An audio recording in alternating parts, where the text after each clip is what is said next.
大家好，我是阿格鲁，欢迎来到我的频道。你知道吗？1000多年前在台湾就有人竟然已经会炼铁了，不是开玩笑。他们还用人面陶罐祭祀，跟中国、东南亚甚至印度做国际贸易，这根本是隐藏在淡水河边的超狂史前文明啊！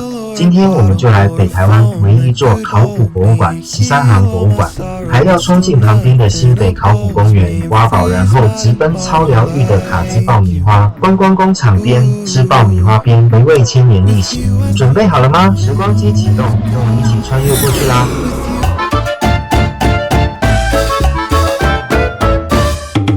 你知道吗？位在新北巴黎的13行博物馆其实是台湾第一座考古博物馆。它当初会诞生，不是因为想盖博物馆，而是为了救一个差点被埋没的史前遗址。时间拉回到1955年，一架空军飞机飞过巴黎上空时，飞行员突然发现罗盘怎么怪怪的，磁力不太对。这个不对劲意外成了关键线索。后来地质学家、考古学家陆续来到这里探勘，才发现脚下这片土地竟然藏着台湾北部最重要的史前遗址之一13行遗址。也因为这个发现，13行博物馆才正式成立，把这段被时间掩埋的历史保存下来。那13行人到底是谁？13行遗址是台湾北部铁器时代的代表文化，距今大约1800到500年前。更厉害的是，它是目前唯一确定拥有炼铁技术的史前文化。这里出土了很多让人一看就记住的文物，像是几何印文、陶器、人面陶罐，还有铁器、珠饰、玻璃饰品，完全不像你想象中的原始。而且13行人一点都不封闭，他们早就和岛内甚至南洋、东南沿海地区有贸易往来，住的是高脚屋，靠山、靠河、靠海生活，留下大量贝种遗迹。但最神秘的是，13行人为怎么消失，到现在仍然没有答案。这个遗址在1955年被潘克勇发现并命名，经过1957年的正式勘察后，登录为国定古迹，也让13行的故事终于被我们重新听见。在13行博物馆对面，你会看到这一大片绿地，其实不是普通的公园，而是新北考古公园。整个园区大约 5.2 公顷，是目前北台湾规模最大的考古公园。主题围绕着13行文化，把考古、教育、生态、艺术通通放进同一个空间里。这里不只是看，而是让你走进13行人的生活现场。园区大致分成3大区，像是教育演示教学区、13行部落教学区，还有狩猎教学区。每一区都在讲一段不同的故事。你可以走进学习体验教室，看看考古学家是怎么工作的，也能站在考古互动探坑旁边，假装自己正在挖掘历史。更有趣的是，这里还重现了13行人的生活空间，像是仿造的住屋、草棚、谷仓，还有当时的渠道设计，整个环境做得很有临场感。走在这里，你会发现这不只是一座公园，而是一条把时间往回拉1000多年的散步路线。来到这里，你一定会先被这个造型吸引。金背沙丘这一根根指向海洋的放射状钢构，象征的是海的方向。整座建筑从侧面看，就像低头在海面上拱起背部的鲸鱼。金背沙丘这个名字就是这样来的。13行博物馆建筑外观，整栋建筑像不像一艘在海边停泊的大船？入口处旁倾斜17度的八角斜塔，不是盖坏了，而是像从土里挖出来的艺术品，象征被埋藏的历史重见天日。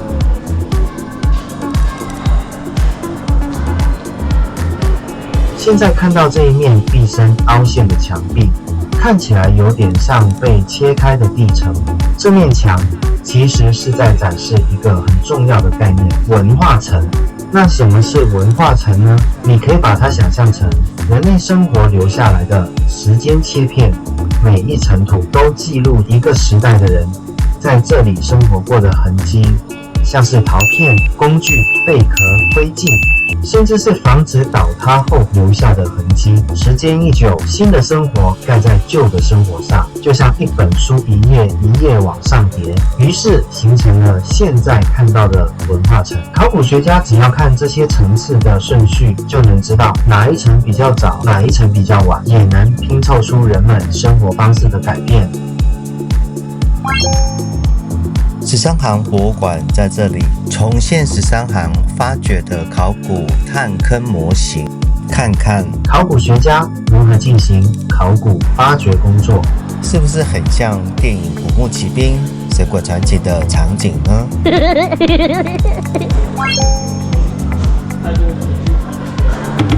儿童考古体验室设有挖掘、沙坑，可让儿童体验考古挖掘、找寻埋藏的陶片、石器或兽骨等，以及对标本进行测量、分类及透过立体陶罐拼图体验文物修护。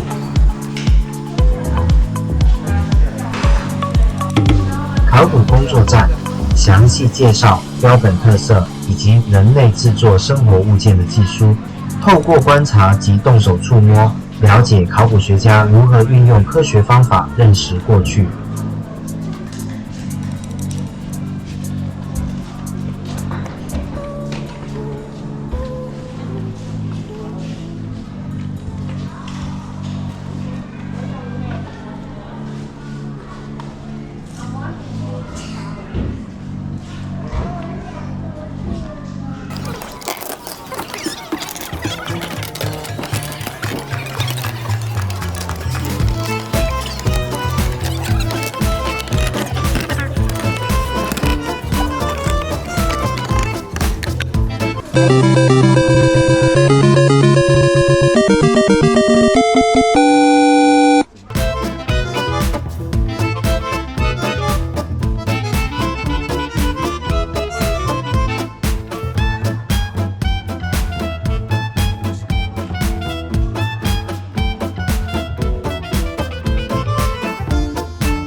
巴黎时光机浓缩展示巴黎地区的文化及地理特质，引入多项数位科技作为展示界面，如导电油墨感应技术，只需简单的肢体碰触，就能让地图中台北港北堤湿地及蛙子尾红树林自然保护区丰富的生态资源瞬间活了起来。戴上 VR 虚拟实境眼镜，走路就照片，重现淡水河航运的龙井。或是透过 AR 扩增实境视讯直播，与13行史前聚落的动物们互动。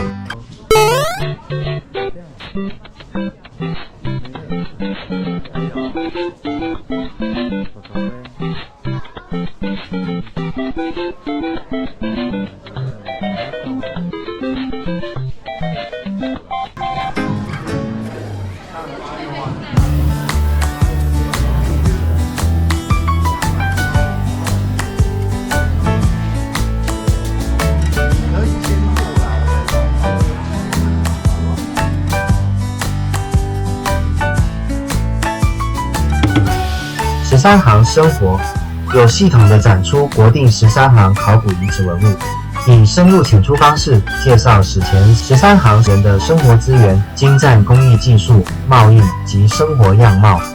很多人可能以为以前人类只会用石器，错。13行人最猛的地方在于他们已经进入了铁器时代，他们是台湾目前发现最早掌握炼铁技术的人类。在当时，这里就像是北台湾的工业重镇，他们会用铁器换取中国的瓷器，甚至南洋的玻璃珠。所以说，我们脚下踩的这片土地，早在1000年前就是个国际贸易中心了。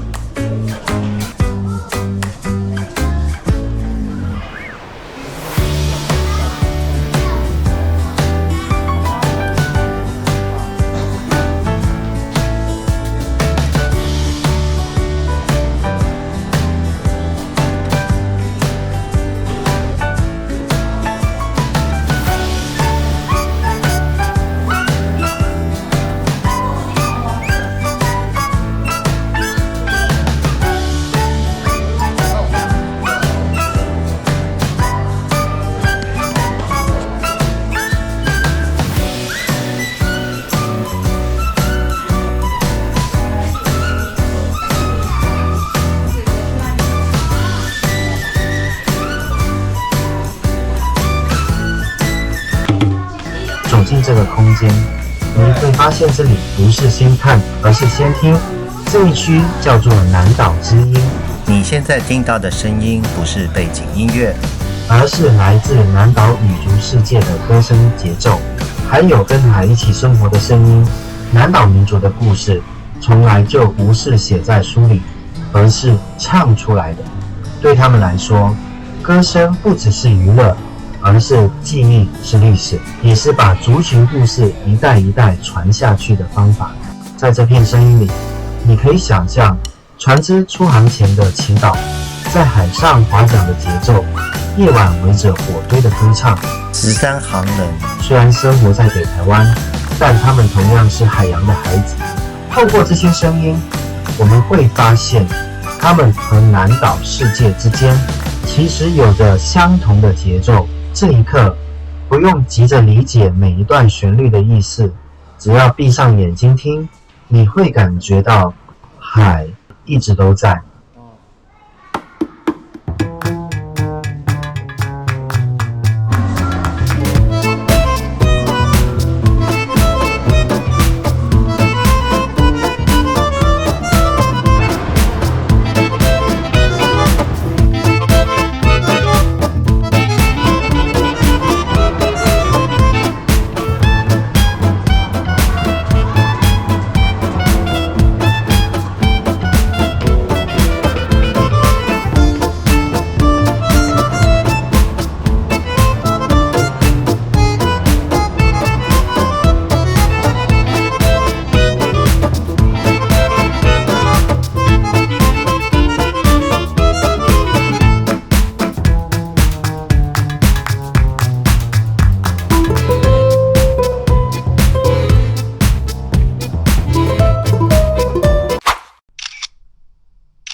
13行博物馆4楼的透明时光空桥，高达18米，高达15米，从4楼可俯瞰1楼的考古探坑。位于顶楼的透明空桥之所以取名时光空桥，是让我们从现在的国定13行考古遗址开始，随着脚步移动往下观看距今1800年至500年前的国定13行考古遗址考古探坑。空桥尽头正对观音山的清水混凝土墙，直指6500年至4500年前的国定大粪坑考古遗址，深具历史意义。空桥的独特设计，呈现时间的流动与深邃。空桥材质是强化玻璃与钢构建筑，安全无虞，可放心参观。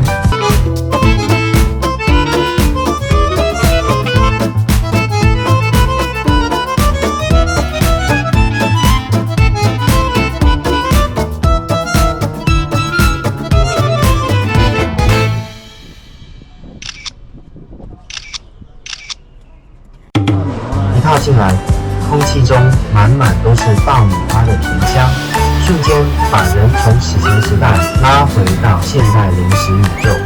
在观光工厂里，你可以看到爆米花是怎么被制作出来的，从玉米加热、爆开，到一颗颗变成我们熟悉的模样，整个过程透明又疗愈。而且这个不只是看，还有很多互动展示，让小朋友看得懂，大人看了也会忍不住一直点头。当然，重点一定是试吃区，各种口味一字排开，甜的、咸的、浓的、清爽的，不小心就会变成这个也想带，那个也想拿。这一站不只是买爆米花，更像是一个让行程放松、心情变的休息站。参观完13行博物馆，真的大开眼界。1000多年前的台湾人，竟然这么会生活，这么会连结世界。